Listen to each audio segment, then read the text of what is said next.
आकाशवाणी मुंबई. तुषार पवार प्रादेशिक बातम्या देत आहे. 65व्या महाराष्ट्र दिनाचा राज्याचा मुख्य शासकीय सोहळा मुंबईत शिवाजी पार्क इथं झाला. यावेळी राज्यपाल रमेश बैस यांच्या हस्ते ध्वजारोहण झालं. यावेळी राज्यपालांनी विविध दलांच्या संचलनाची पाहणी करून मानवंदना स्वीकारली. या संचलनात बृहन्मुंबई पोलीस विभागाची 4 महिला निर्भया पथकं आणि मुंबई अग्निशमन दलाची अत्याधुनिक वाहनं सहभागी झाली होती. नवा, समृद्ध आणि सशक्त महाराष्ट्र घडवण्यासाठी नागरिकांनी एकत्र यावं, असं आवाहन राज्यपालांनी यावेळी भाषणात केलं. कामगार दिनानिमित्त महाराष्ट्र तसंच देशाच्या जडणघडणीत अमूल्य योगदान देणाऱ्या सर्व कामगारांनाही त्यांनी शुभेच्छा दिल्या. सध्या सुरू असलेल्या लोकसभा निवडणुकीत नागरिकांनी मतदानाचा अधिकार बजावायचं आवाहनही त्यांनी केलं.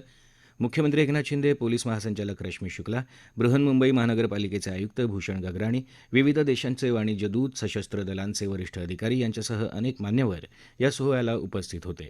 हुतात्मा चौकात महाराष्ट्र दिनानिमित्त आयोजित कार्यक्रमात मुख्यमंत्री शिंदे यांच्या हस्ते हुतात्म्यांना पुष्पचक्र अर्पण करण्यात आलं.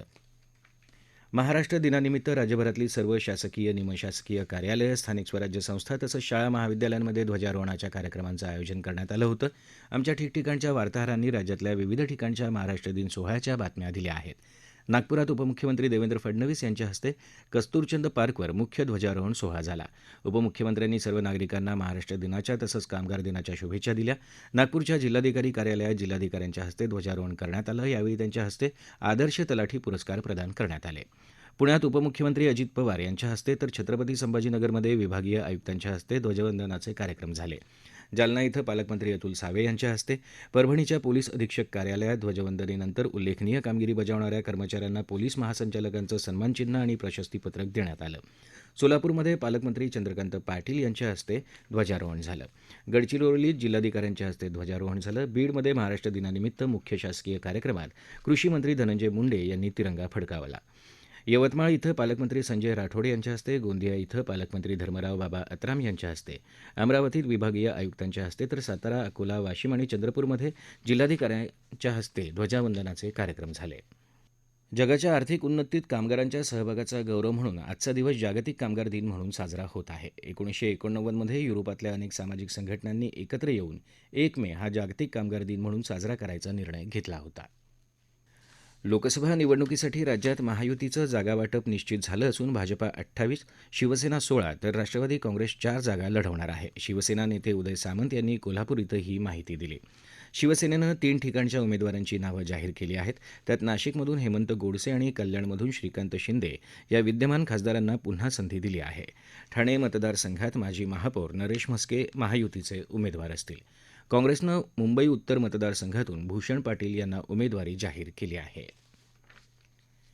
एप्रिल 2024 मध्ये 2,10,000 कोटी रुपये इतकं वस्तू आणि सेवा कराचं ढोबळ संकलन झाल्याची माहिती केंद्रीय अर्थमंत्रालयानं दिली आहे. हे आतापर्यंतचं विक्रमी संकलन असून महसुलात 12.4% वाढ झाली असल्याचं मंत्रालयानं म्हटलंय. देशांतर्गत व्यवहार आणि आयातीत वाढ झाल्यानं वस्तू आणि सेवा कराचं संकलन वाढलं असं मंत्रालयानं म्हटलं आहे. तेल उत्पादक कंपन्यांनी व्यावसायिक वापराच्या एलपीजीच्या किंमतीत 19 रुपये प्रति सिलेंडर कपात केली आहे. मुंबईत आता 19 किलो वजनाच्या सिलेंडरची किंमत 1,698 रुपये 5 पैसे असेल. घरगुती वापराच्या सिलेंडरच्या किंमतीत मात्र कोणताही बदल करण्यात आलेला नाही. इंडियन ऑइलच्या संकेतस्थळावर ही माहिती देण्यात आली आहे. आयपीएल T20 क्रिकेट स्पर्धेत आज चेन्नई सुपर किंग्स आणि पंजाब किंग्स यांच्यात सामना होणार आहे. चेन्नईतल्या एम ए चिदंबरम स्टेडियमवर संध्याकाळी 7:30 वाजता हा सामना सुरू होईल. आकाशवाणीच्या महासंचालक या नात्यानं भारतीय माहिती सेवेतल्या वरिष्ठ अधिकारी मौसुमी चक्रवर्ती यांनी आज पदभार स्वीकारला. माजी महासंचालक वसुधा गुप्ता काल सेवानिवृत्त झाल्या. याबरोबरच आकाशवाणी मुंबई केंद्रावरचं हे प्रादेशिक बातमीपत्र संपलं. नमस्कार.